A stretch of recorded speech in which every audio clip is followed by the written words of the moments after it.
സമയം രാവിലെ 7 മണിയോടടുക്കുന്നു. 2 ദിവസം നീളുന്ന ഒരു ചെറിയ യാത്രയുടെ തയ്യാറെടുപ്പിലാണ്. രാവിലെ തന്നെ യാത്ര തിരിച്ചു. യാത്ര പോകുന്ന വഴി കിളിമാനൂരിനടുത്തുള്ള പുതിയകാവ് ക്ഷേത്രത്തിൽ കാണിക്കയെല്ലാം ഇട്ടതിന് ശേഷം നമ്മൾ മുമ്പോട്ട് പോവുകയാണ്. യാത്ര തിരിച്ചത് ആറ്റിങ്ങിൽ നിന്നാണ്. ആറ്റിങ്ങിൽ നിന്നും നമ്മൾ നേരെ വന്നിറങ്ങുന്നത് MC റോഡിലേക്കാണ്. MC റോഡിൽ നിന്നും കൊട്ടാരക്കര ഭാഗത്തേക്കാണ് ആദ്യം പോകുന്നത്. പോകുന്ന വഴിയിൽ ഈ കാണുന്നത് ചടയമംഗലത്തുള്ള ജടായുപ്പാറയാണ്. അങ്ങനെ ജടായുപ്പാറയുടെ കാഴ്ചകളൊക്കെ കണ്ട് നേരെ നമ്മൾ കൊട്ടാരക്കര എത്തുകയാണ്.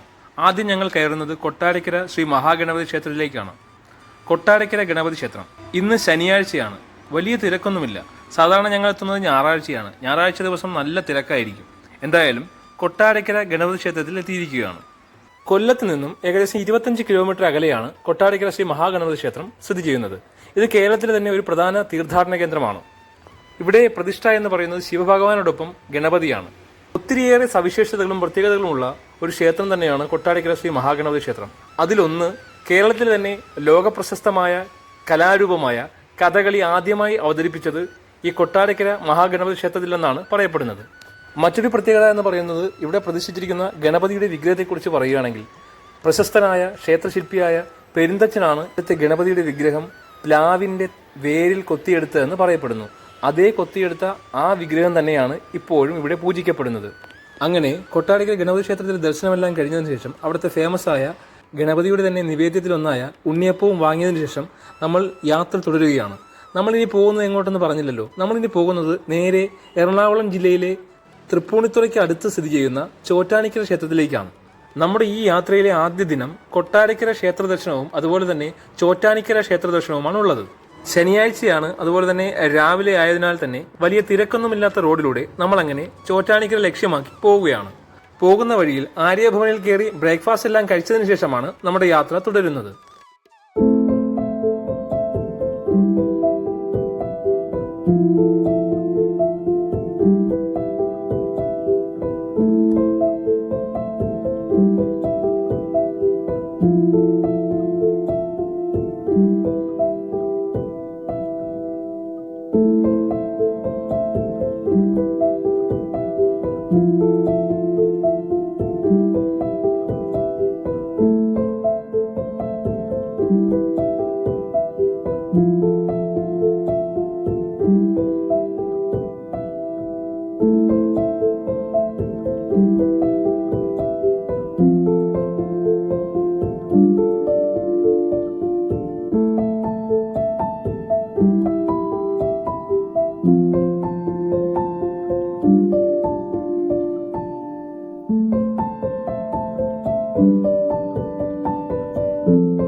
ഞങ്ങളങ്ങനെ പന്തളത്തെത്തിയിരിക്കുകയാണ്. ഈ കാണുന്നത് മണികണ്ഠൻ ആൽത്തറയാണ്. മണികണ്ഠൻ ആൽത്തറയും അതുപോലെ തന്നെ പന്തളത്തെ ശ്രീ ധർമ്മശാസ്ത്ര ക്ഷേത്രത്തെക്കുറിച്ചെല്ലാം ഒട്ടുമിക്ക ആൾക്കാർക്കും അറിയാവുന്നതാണല്ലോ.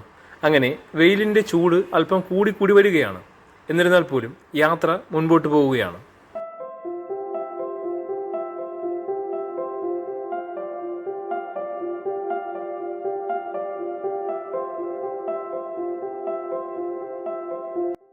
പോകുന്ന വഴിയിൽ ടോയ്ലറ്റിന്റെ ഉപയോഗത്തിന് കൂടുതലും യൂസ് ചെയ്യുന്നത് പെട്രോൾ പമ്പുകൾ തന്നെയാണ്. ഒന്നുകിൽ ഏതെങ്കിലും ഹോട്ടലിലായിരിക്കും കയറുന്നത്. ഹോട്ടലിൽ കയറാൻ പറ്റാത്ത സാഹചര്യമുള്ള ഭാഗത്തെല്ലാം പെട്രോൾ പമ്പ് തന്നെയാണ് ശരണം.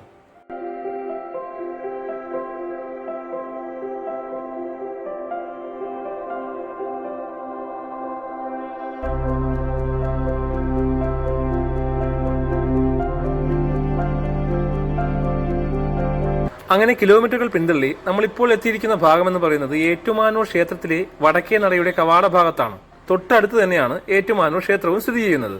അങ്ങനെ ഏറ്റുമാനൂർ ക്ഷേത്രത്തിന്റെ കവാടത്തിന്റെ കാഴ്ചകളൊക്കെ കണ്ടതിനു ശേഷം വീണ്ടും നമ്മൾ മുമ്പോട്ട് പോവുകയാണ്. നമുക്കിനിയും ഒരുപാട് ദൂരം സഞ്ചരിക്കാനുണ്ട്.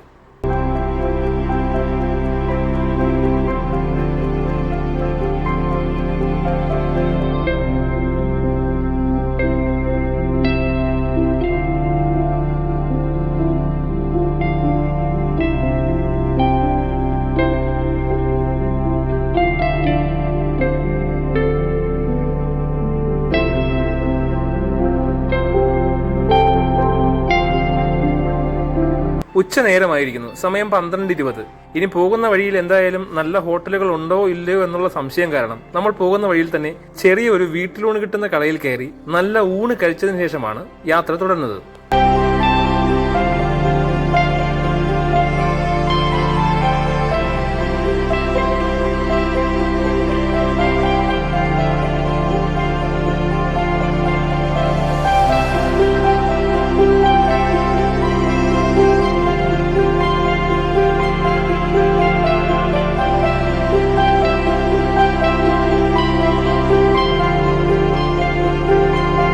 അങ്ങനെ മണിക്കൂറുകൾ കടന്ന് കിലോമീറ്ററുകൾ പിന്തള്ളി അങ്ങനെ ചോറ്റാനിക്കര ടെമ്പിളിലേക്ക് ഇനി 4.5 കിലോമീറ്റർ മാത്രമേ ഉള്ളൂ എന്നുള്ള ബോർഡ് എത്തിയിരിക്കുകയാണ്.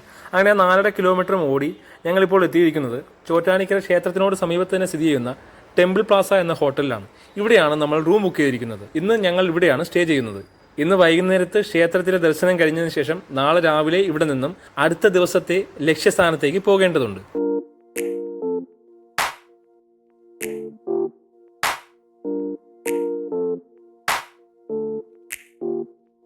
അങ്ങനെ സാമാന്യം വൃത്തിയുള്ള ടെമ്പിൾ പ്ലാസയിലെ റൂമിലെ കാഴ്ചകളൊക്കെ കണ്ടതിന് ശേഷം ഫ്രഷായി ഞങ്ങൾ നേരെ പോകുന്നത് വൈകുന്നേരത്ത് ചോറ്റാനിക്കര ക്ഷേത്രത്തിലേക്കാണ്. ചോറ്റാനിക്കര ക്ഷേത്രത്തെക്കുറിച്ച് കുറച്ച് കാര്യങ്ങളൊക്കെ പറയാം.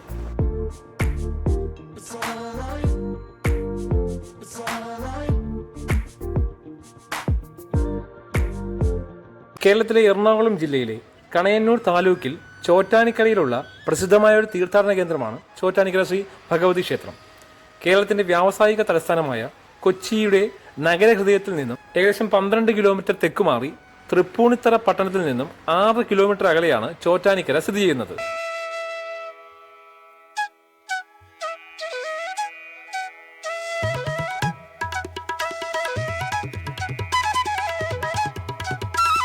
ജഗദീശ്വരിയായ ആദിപരാശക്തിയാണ് ഈ ക്ഷേത്രത്തിലെ മുഖ്യപ്രതിഷ്ഠ.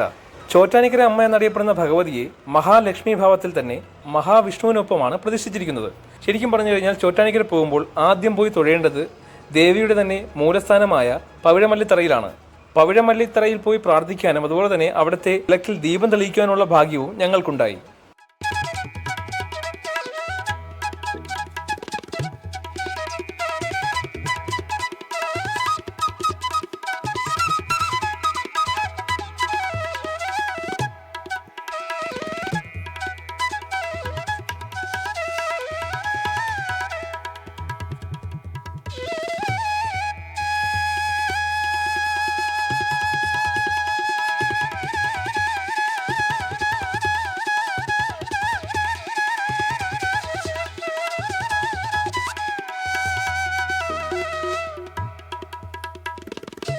ആദിപരാശക്തിയായ ചോറ്റാനിക്കര അമ്മ മഹാലക്ഷ്മി ഭാവത്തിൽ മഹാവിഷ്ണുവിനൊപ്പമാണ് പ്രതിഷ്ഠിച്ചിരിക്കുന്നതെന്ന് പറഞ്ഞല്ലോ.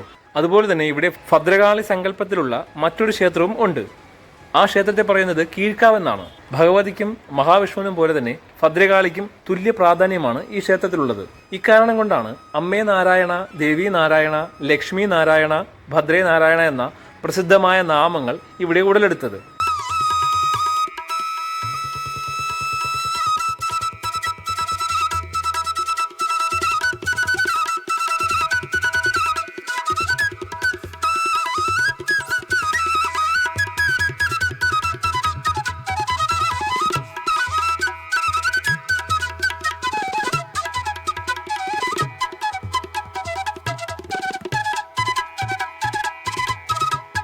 കൊച്ചിൻ ദേവസ്വം ബോർഡിന്റെ കീഴിലുള്ള ഈ മഹാക്ഷേത്രത്തിൽ കുംഭമാസത്തിൽ രോഹിണി നാളിൽ കൊടിയേറി ഉത്തരനാളിൽ ആറാട്ടോടുകൂടി സമാപിക്കുന്ന 9 ദിവസത്തെ ഉത്സവവും അതിനിടയിൽ വരുന്ന മകം തൊഴിലും അതുപോലെ തന്നെ പൂരം തൊഴിലുമാണ് ഈ ക്ഷേത്രത്തിൽ തന്നെ പ്രധാനപ്പെട്ട വിശേഷങ്ങൾ.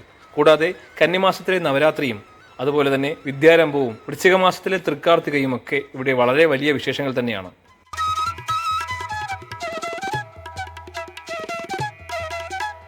അങ്ങനെ ക്ഷേത്ര ദർശനമെല്ലാം കഴിഞ്ഞ് സമയം 7 മണിയോട് അടുത്തിരിക്കുന്നു. അതിനുശേഷം ഞങ്ങളൊരു ചെറിയ തട്ടുകടയിൽ കയറി ഫുഡ് കഴിച്ചതിന് ശേഷമാണ് റൂമിലേക്ക് പോകുന്നത്. അങ്ങനെ ആദ്യ ദിനം ഇവിടെ പൂർണ്ണമാവുകയാണ്. ഇനി 2ാം ദിനം ഞങ്ങൾ പോകുന്നത് ഫോർട്ട് കൊച്ചിയിലേക്കാണ്. ഫോർട്ട് കൊച്ചിയിലേക്ക് പോകുന്നത് എങ്ങനെയാണെന്നും ഫോർട്ട് കൊച്ചിയിൽ പോയി ഞങ്ങൾ എന്തൊക്കെ കണ്ടെന്നും അടുത്ത വീഡിയോയിൽ നമുക്ക് കാണാം.